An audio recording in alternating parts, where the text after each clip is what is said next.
Əziz şagirdlər və müəllimlər, hər birinizi xoş gördük. Bu gün sizlərlə mən Hökmə müəllimə 11-ci sinif testindən olan ilk bölməsini sizlər üçün test izahını edəcəm.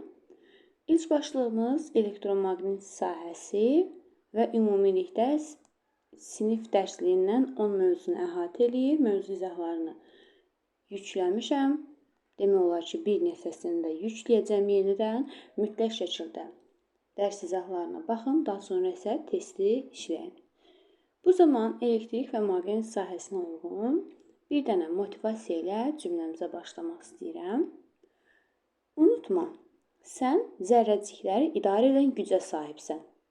Sən elektrik kimi ruhunu alovlandıran, maqnit kimi çətinliyi özünə çəkib, onu sevgi ilə həll edən bir dahisən. Hər sual sənin üçün bir addım, hər səhv yeni bir öyrənmədir. İndi qalx, bilik işığını saç. Başlayaq test A-da bir nömrəli sualımızla. Müqavimətləri R1 və R2 olan naqillərin birləşməsi. Naqillər iki paralel və ardıcıl.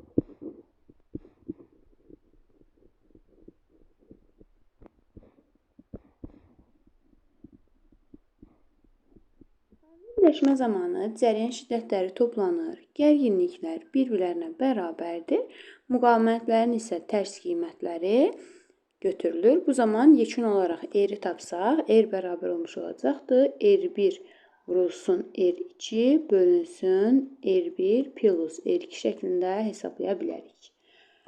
Burada indi 2 dənəsi üçündür. Əgər müxtəlif müqavimətli n sayda olarsa, o zaman 1 bölünsün R1, məsələn, plus 1 bölünsün R2, plus nöqtələr plus 1 bölünsün R, n şəklində qeyd edə bilərik.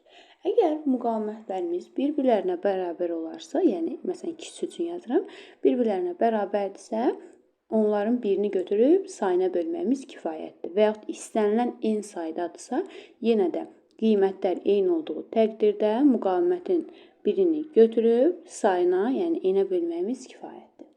Davam edirəm ardıcıl birləşmə ilə. Ardıcıl birləşmə zamanı cərəyan şiddətləri bir-birlərinə bərabərdir. U-lar toplanır. U1 plus U2-yə.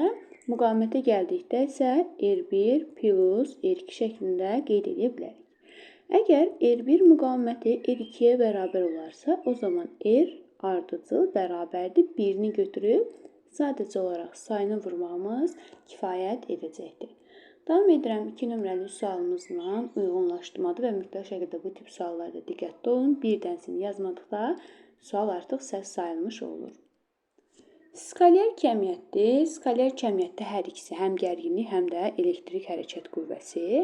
Ədədi qiymətcə vahid müsbət yükün dövrə hissəsində yerdəyişməsi zamanı sahənin gördüyü işə bərabərdir gərginlik, çünki U bərabərdir A bölünsün Q-yə. BSD vahidi voltdur, həm gərginliyin, həm də elektrik hərəkət qüvvəsinin. Ədədi qiymətcə vahid müsbət yükün qapalı dövrədə hərəkəti zamanı cərəyan mənbəyindəki kənar qüvvələrin gördüyü işə bərabər, yəni A kənar bölünsün Q, bu da bizə vermiş olacaqdır elektrik hərəkət qüvvəsini. Mənbənin uclarına qoşulmuş voltmetr açıq dövrədə bu kəmiyyəti ölçür, elektrik hərəkət qüvvəsi. Əgər bağlı olsaydı, onda dövrədə olan gərginliyi ölçə bilərdi. Davam edirəm 3 nömrəli sualımızdan. İlk öncə gəlin reostat nədir onu qeyd edək. Reostat dövrədəki cərəyan şiddətini tənzimləmək üçün istifadə olunan bir qurğudur. Belə ki, qurğunu naqilin uzunluğunun müqavimətdən asılılığına əsaslanır. Naqilin işləyən hissənin mən uzunluğunu artırsam, müqavimət artdığına görə cərəyan şiddətinin qiyməti mütləq şəkildə azalmış olur. Əksinə, işləyən hissənin uzunluğunu mən azaltsam, bu zaman müqaviməti azaldığına görə cərəyan şiddətinin qiyməti artmış olacaqdır. Məsələn, burada sırf işləyən hissə, baxın, buralardır. İndi bizə nə deyir?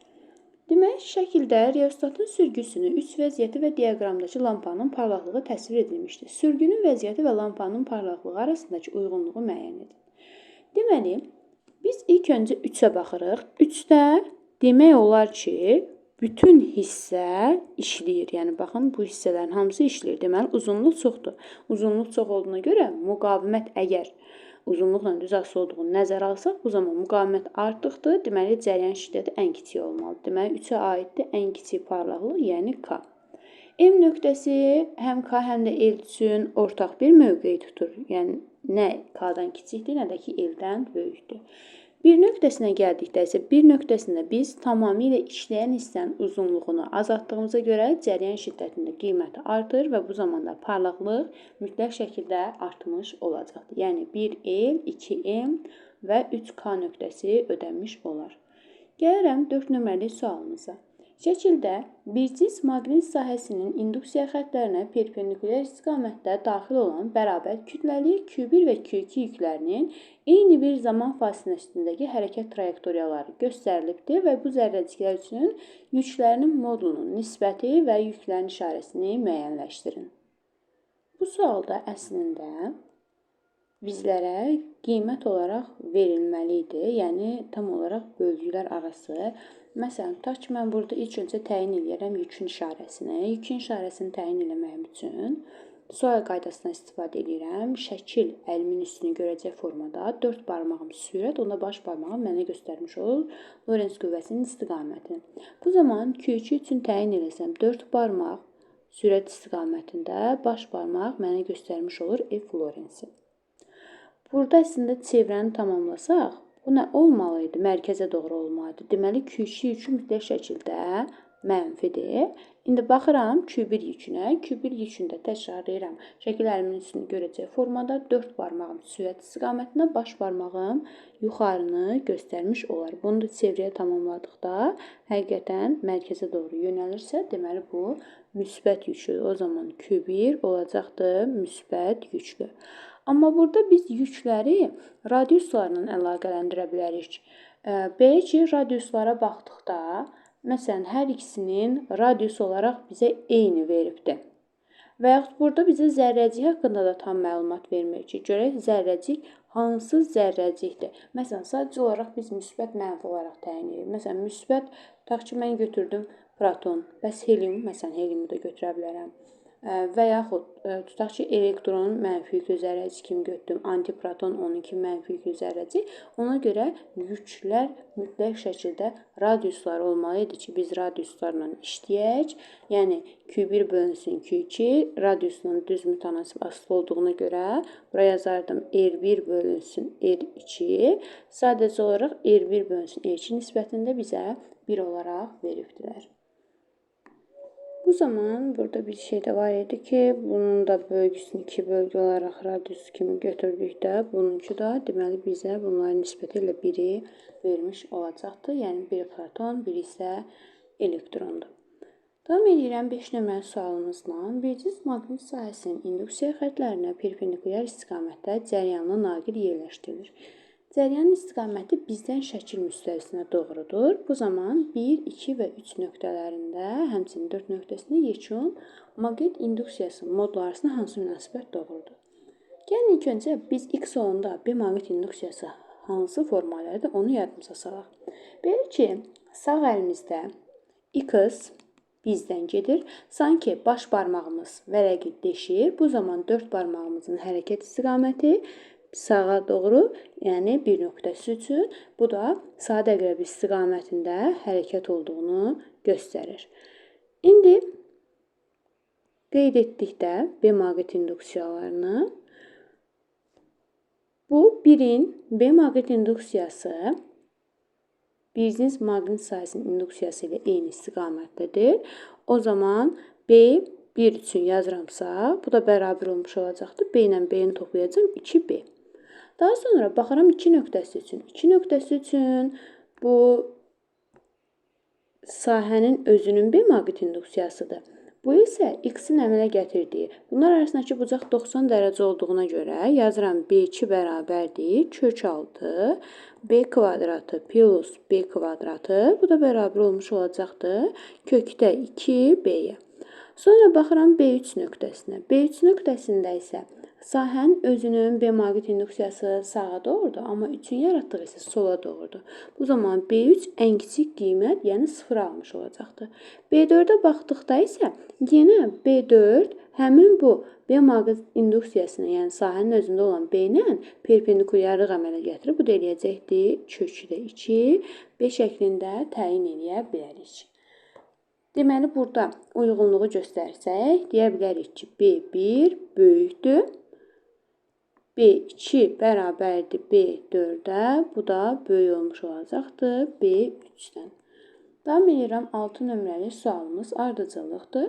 Açar sözlər, deməli, bir disk elektrik sahəsində nöqtəvi Q yükü qapalı trayektoriya üzrə hərəkət etdirilir. AB hissəsində yükə təsir edən qüvvə yerdəyişməyə necədir? Perpendikulyar olduğuna görə onun yük üzərində gördüyü iş mütləq şəkildə 0-a bərabərdir. Çünki işin ifadəsi A bərabərdir Q, Y-də kosinus alfadır.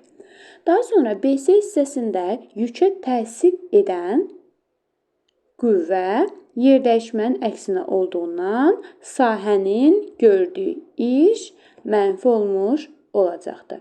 Yükün potensial enerjisi artar. CD hissəsində isə potensial enerjinin dəyişməsi, həmçinin görülən iş,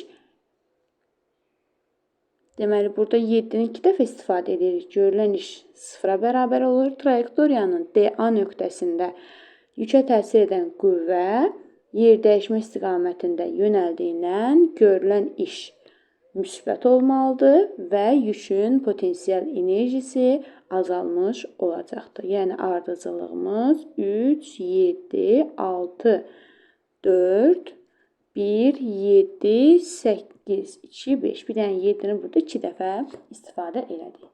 Davam edirəm 7 nömrəli sualımızla. Sabit cəryan mənbəyinə qoşulmuş kondensator, yəni U bərabərdir konstant şərti daxilində yükləndikdən sonra sabit cəryan mənbəyindən ayrılmış, bu isə Q bərabərdir konstant. Belə ki, bizə nələrin arasında ilk öncə baxıram U-nun sabit qiymətində Q bərabərdir C-U-ya, bu da bərabərdir epsilon 0 S bölünsün D vurulsun U-ya. U sabit olanda Q S ilə düz, D ilə isə tərs mütənasib asılı olmuş olacaqdır. Bu, aid olmuş olacaqdır nəyə? Bura. Daha sonra U da sabit olmuş olacaqdır.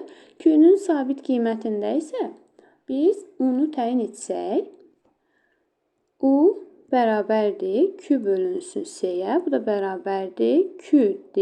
C-nin yerini epsilon 0 S bölünsün D yazıram. D qalxır yuxarı. Bu zaman Q-nun sabit qiymətində UD ilə xətti olaraq düz mütənasib asılıdır və Q mütləq şəkildə sabit olmuş olacaqdır. Davam edirəm situasiya ilə. Radio qəbul edicinin 1,5 mikrofarad tutumlu kondensatoru xarab olmuşdur. Tutumları 1, 2 və 3 olan kondensatorlardan ibarət bateriya yığaraq lazım olan tutum əldə edilmişdir. Radio qəbul edici işləyərkən alınmış bateriyanın uzlarındakı gərginliyi 12 volta bərabər olmuş olacaqdır. Biz elə bir dövrə yığmalıyıq ki, mütləq şəkildə bu 1,5 mikrofarada bərabər olsun.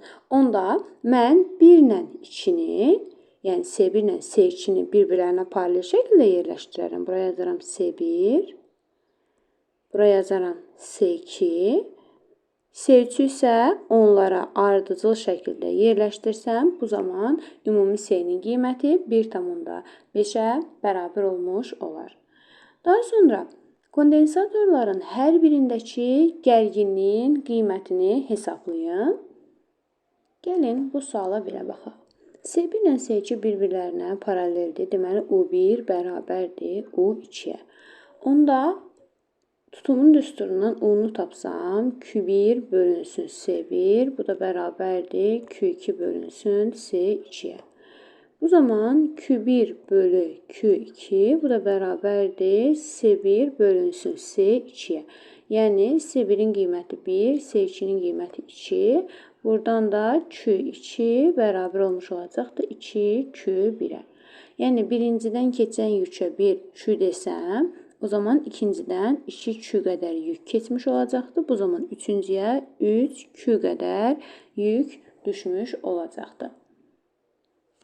Burada heç yüklərlə də getmədən belə bir şey də deyə bilərik. Onsuz da U1 ilə U2-nin gərginliyi bir-birlərinə bərabərdir. Bu halda ümumi buranın gərginliyi mən U1 desəm, plus U3 bərabər olmuş olacaqdır 12-yə. Və biz də bilirik ki, gərginliklər bir-birlərinə bərabərdir. Onda U1 bərabərdir U2, o da bərabərdir U3. Hər birinə 6 volt gərginlik düşmüş olacaq. Yəni, heç yüklərdən istifadə etmək lazım deyil. Davam edirəm növbəti 10 nömrəli sualımızla. Kondensatorların hər birinin enerjisinin qiymətini hesablayın. Enerjinin qiymətini hesablamaq üçün W bərabərdir C U kvadratı bölünsün 2-dən istifadə edirəm. Belə ki, W1 üçün hesablayanda C U kvadratı bölünsün 2-dən. Birincinin C-dir, gərginliyimiz 6, 6-nın kvadratı 36 bölünsün 2. Bu da bərabər olmuş olacaqdır 18 joula. W2 üçün hesablayıramsa, tutumun qiyməti 2 vurulsun 36 bölünsün 2. Bu da bərabər olmuş olacaqdır 36 joula. W3 üçün hesablayanda 3 vurulsun 36 bölünsün 2.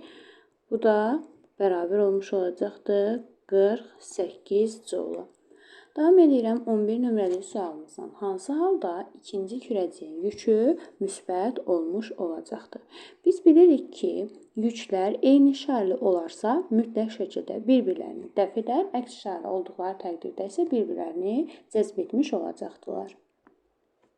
Burada 3 nöqtəsində baxın, cəzb olunma var. Deməli, ikincisi mütləq şəkildə müsbətdir.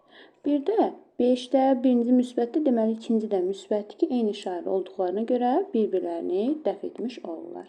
Davam edirəm 12 nömrəli sualımızla. Bircə elektrik sahəsinə daxil olan müsbət yükü kürəcik necə hərəkət icra etmiş olacaqdır? Sahənin intensivliyi müsbətdən mənfiyə doğrudur. Bu zaman mənim bu müsbət yükümü cəzb edən qüvvə mütləq şəkildə mənfiyə doğru hərəkət icra etdirmiş olacaqdır.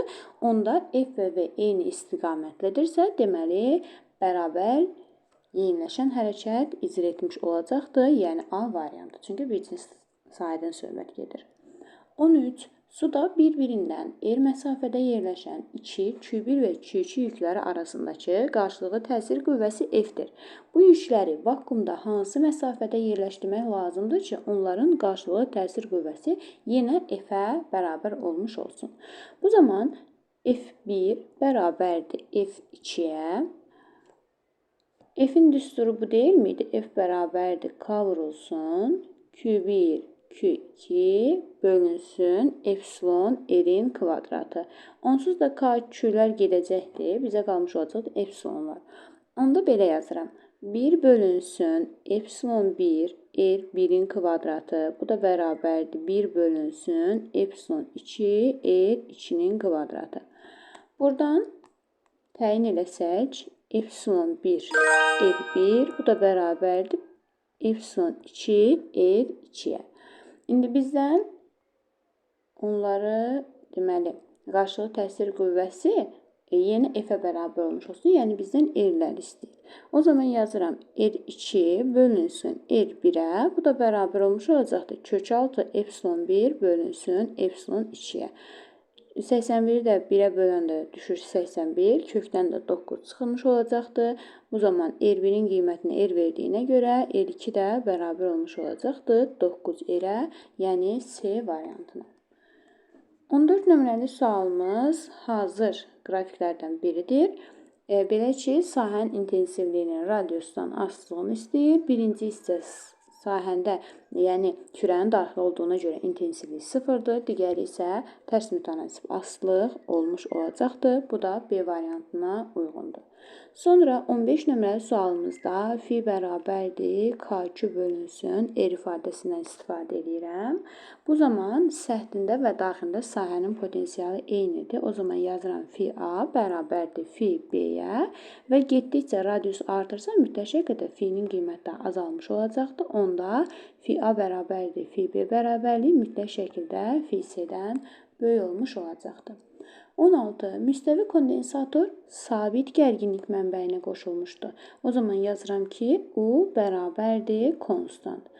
Onda biz enerji sıxlığının D ilə əlaqədar olan düsturuna nəzər salsaq, WP bərabərdir epsilon 0 U kvadratı bölünsün 2D'yə. Bu zaman D ilə tərs mütənasibatlıq əmələ gətirmiş olacaqdır. Davam edirəm 17 nömrəli sualımızla. İlk öncə biz gəlin burada B maqnit induksiyasını təyin edək. B maqnit induksiyasını sağ əl qaydasına əsasən baş barmağımız cəryan istiqamətində, 4 barmağımızın daxil olduğu hissələr X, çıxdığı hissələr isə nöqtə olmuş olacaqdır. İndi biz bu müsbət yükə təsir edən Lorentz qüvvəsini nöqtə olan hissəyə, yəni B maqnit induksiyasına əsasən təyin edirik. Bu zaman artıq qüvvəni sol əllə təyin etdiyimizdən nöqtədirsə şəkil əlimizin içini görür. Bu halda 4 barmaq sürət, baş barmaq isə bizə göstərmiş olacaqdır F Lorentz qüvvəsinin istiqamətini. Təkrarlayıram. Biz burada baxırıq ki, nöqtədir. Şəkil əlimizin içini görür. 4 barmaq sürət, onda baş barmaq bizə yuxarını göstərmiş olacaqdır. Bu da A variantındadır. Davam edirəm 18. Naqilin aktiv hissəsində axan cəryanın və bildiyiniz maqnit sahəsinin induksiya xəttlərinin istiqaməti verilib. Naqilə təsir edən amper qüvvəsini hesablayın. Burada da yenə sol əl qaydasından istifadə edirik. Əlimizi elə tuturuq ki, B maqnit induksiya vektorları ovucumuza daxil olsun. Bu halda 4 barmaq cəryanı göstərir, baş barmaq isə bizə göstərmiş olur amperi. Bunu xəyalən təsvir etsək, 4 barmaq bizdə cəryan, baş barmaq B maqnit induksiyası ovucumuza daxil olduğu təqdirdə baş barmağımız bizə göstərdi amper. Bu zaman baş barmağımızın vərəqi sanki deşir, yəni bizdən gedir. Bu halda amper qüvvəsi perpendikulyar istiqamətdə bizdən şəkil müstəvisinə doğru yönəlmiş olacaqdır. Bu amperə aid kimin sualı olarsa, mütləq şəkildə yazsın. Mənə şəxsidən də yaza bilər. Orada bir daha bunu video izah şəklində təkrardan bir də sizlər üçün göndərərəm. 19. Cəryan şiddətinin ədədi qiyməti hansı ifadə ilə təyin olunmuş olur? Belə ki, W bərabərdir L I kvadratı bölünsün 2-dir. Əgər mən buradakı cəryan şiddətini tapsam, I bərabər olmuş olacaqdır kökdə 2W bölünsün L ifadəsinə. Bu zaman W-nu paralel olaraq bura götürsəm, alfa bucağının qarşısındakı katetin, yəni W-nun L olan nisbəti bizə vermiş olur tangens alfa. Bu deyilir kökdə 2 tangens alfa. Bu da B variantına uyğun gəlmiş olacaqdır. Sonra elektrometrin iş prinsipi nəyə əsaslanır? Belə ki, elektrik cəryanlarının elektrik yüklərinin qarşılıqlı təsirinə, yəni A variantı doğru olmuş olacaqdır. 21. Burada da induksiya cəryanının istiqamətini soruşulur. Burada sağ əl qaydasından istifadə edirik. Belə ki, nöqtədirsə şəkil əlimizin içini görür. Burada deməli təkrarlayıram. Nöqtədirsə şəkil sağ əlimizin içini görür. Bu halda baş barmağımız sürət istiqamətində yönəldiyi təqdirdə 4 barmağımız sola doğru yönəlmiş olacaqdır. Bu da C variantına uyğundur. Təkrarlayıram, bu sağ əl qaydasıdır. Belə ki, baş barmaq V istiqamətində, 4 barmaq induksiya.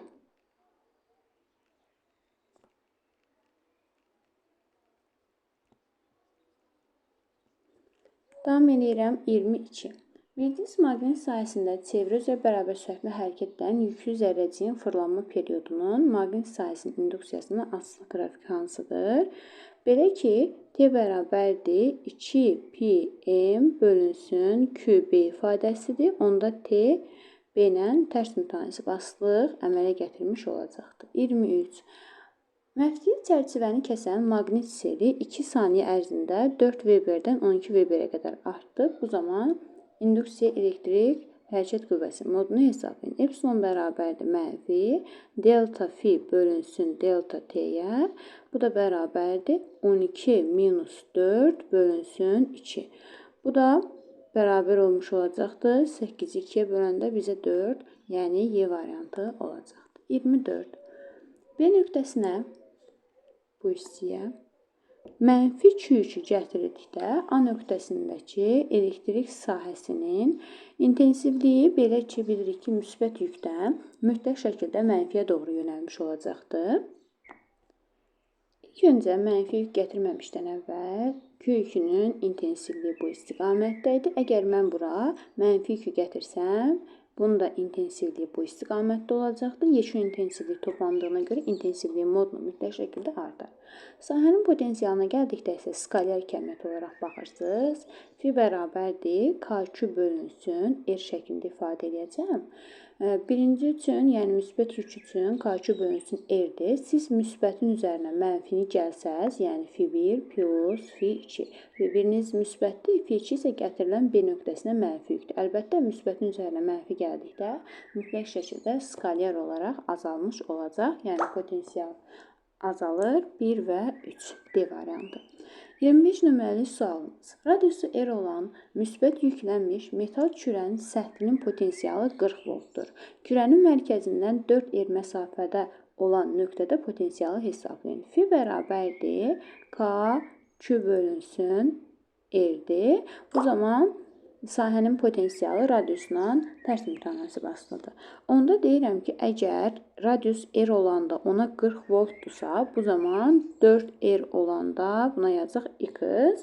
Buradan da X bərabər olmuş olacaqdır 40 bölü 4. Bu da bizə vermiş olacaqdır 10 voltu. Diqqətli olun, burada düz mütənasib asılıq deyil. Yəni bu formada eləyə bilmərik. Yan-yanaşa vurmalıyıq mütləq şəkildə. R vurulsun 40, 4R vurulsun X. Və yaxud istəsəz elə düstur şəklində də qeyd edə bilərsiniz. Davam edirəm 26. Tutumları 40 və 10 mikrofarad olan 2 kondensator ardıcıl birləşdirək 120 voltluq sabit gərginlik mənbəyinə qoşulmuşdur. Birinci kondensatorun gərginliyini hesablayın. O zaman gəlin ilk öncə S ardıcıl bərabərdir 40 vurulsun 10 bölünsün 40 ilə 10-un cəmi 50. Bu da bərabər olmuş olacaqdır 8-ə. Daha sonra isə biz burada Q-nü tapsaq, ardıcıl birləşmədə Q-lər eynidir. Q bərabərdir S ümumi vurulsun U-ya. Bu da bərabərdir 8 vurulsun 120. Bu da bərabər olmuş olacaqdır 0, 6, 960. Bu zaman birinci kondensatordakı gərginliyi U1 bərabərdir ardıcıl birləşmə olduğuna görə Q bütün nöqtələrdə eynidir. Bölünsün S1 yazıram. Bu da bərabər olmuş olacaqdır 960 bölünsün 40-a. Bu da bizə sıfırlar gedər 24 voltu vermiş olacaqdır. Davam edirəm 27 nömrəli sualımızla. Sabit gərginlik mənbəyinə qoşulmuş, yəni U bərabərdir konstant.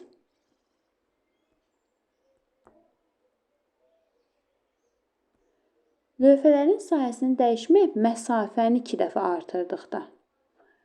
Gərginlik mütləq şəkildə dəyişməz. Yükə gəldikdə Q bərabərdir SU-dan, bu da bərabərdir epsilon 0 S bölünsün D vurulsun U-ya. Əgər bunlar D-ni 2 dəfə artırırlarsa, mütləq şəkildə Q 2 dəfə azalmış olar. Enerjiyə gəldikdə isə yenə W bərabərdir SU kvadratı bölünsün 2. Bu da bərabərdir epsilon 0 S vurulsun U kvadratı bölünsün 2D-yə. Əgər biz burada D-ni 2 dəfə artırırıqsa, mütləq şəkildə enerji də 2 dəfə azalmış olar. Yəni 1, 3 və 5. Davam edirəm 28 nömrəli sualımızla. Hansı ifadələr doğrudur? Bir maqnit sahəsinin induksiya xətlərinə perpendikulyar istiqamətdə daxil olan elektronun sürəti azalarsa, bu zaman radiusun düsturu R bərabərdir M V bölünsün Q B-dir. Əgər sürət azalarsa, mütləq şəkildə radius da azalmış olar. Daha sonra fırlanma periodu T bərabərdir 2 pi m bölünsün Q B ifadəsidir. Burada sürət olmadığına görə fırlanma periodudur, fırlanma tezliyidir. Bunların heç biri dəyişməz. Davam edək 29 nömrəli sualımızla uyğunluğu müəyyən edin. Nöqtəvi müsbət Q0 yükünün sahəsində müsbət Q yükü qapalı trayektoriya boyunca hərəkət etdirilir. Yükün yerdəyişməsi zamanı sahənin gördüyü şey hesablayın. Bunun özündə də müsbət yükdür. Sahəyə gətirilən də müsbət yükdür. Əgər mən müsbəti müsbətə yaxınlaşdırıramsa, bu zaman görülən işim əlbəttə ki, mənfi olmuş olacaqdır. Əksinə müsbəti müsbətdən uzaqlaşdırıramsa, bu halda görülən işim mütləq şəkildə uzaqlaşdırdığım təqdirdə müsbət olmuş olacaqdır. Müsbətdir, uzaqlaşdırsam 2-3 trayektoriyası boyunca bu hardadır? B variantında. Daha sonra mənfidir, yaxınlaşdırsam müsbəti müsbətə 5-1, bu da Y variantındadır. 0-a bərabərdir ekvipotensial sərtlər. Ekvipotensial sərtlər 1, 2 və 3, 5 şəklində və yaxud 3, 4, 3, 5 şəklində qeyd edə bilərik. Bu zaman 1, 2 A-dadır, 3, 4 C-dədir, bir də 4, 5 hissəsində. Çünki ekvipotensial sərtlərdə fiilər bir-birlərinə Fi1 bərabərdir Fi2-yə. Bu zaman görülən işi təyin edən zaman QU, bu da bərabərdir Q vurulsun Fi1 minus Fi2. Əgər bunlar çıxılanda, yəni bir-birlərinə bərabərdirsə çıxılanda 0 verdiyinə görə mütləq şəkildə ekvipotensial sərtlərdə də görülən iş 0-a bərabər olmuş olacaqdır. Davam edirəm ən sonuncu sualımızla. Artıq bura qədər mənimlə gəlmişsinizsə, deməli 29 dənə sualın həllindən xəbərdarsınız. Ən sonuncu 30 nömrəli sualımızla davam edirəm. Əgər kanalımız sizlər üçün faydalı olursa, kanalımızı bəyənib, abunə olmağı və şərh yazmağı unutmayın. Çünki sizlərdən gələn hər bir dəstək yeni bir video çəkmək üçün bir motivasiyadır.